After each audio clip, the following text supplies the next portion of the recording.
been a little while since I've given one of the installations in the series, so we're going to start with some end time updates.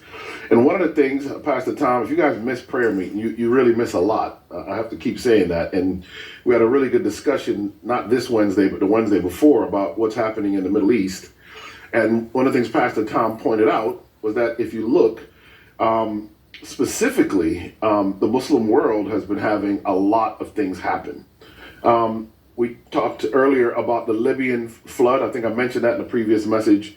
And in this flood, 11,000 people died. A dam broke and washed away 11,000 people. Some argue it was preventable. I wouldn't know. I'm definitely not an engineer to figure out what happened. But this was a major catastrophe.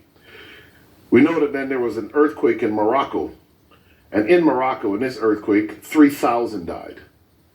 And I want you to think about the number of people in each of these episodes. I want you to understand where we are in the stream of time.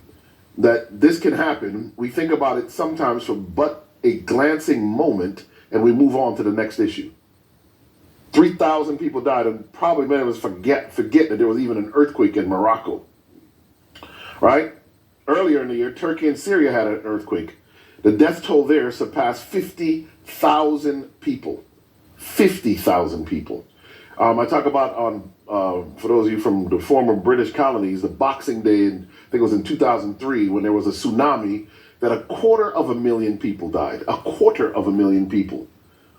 And we're going to see that this is what was prophesied. But when we move now, we know that there is a late and another thing affecting that region of the world, probably in many ways the most significant.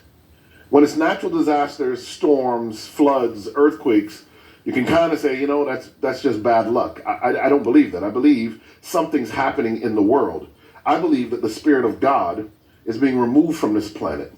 I believe that Satan is now able to do things in ways he couldn't before.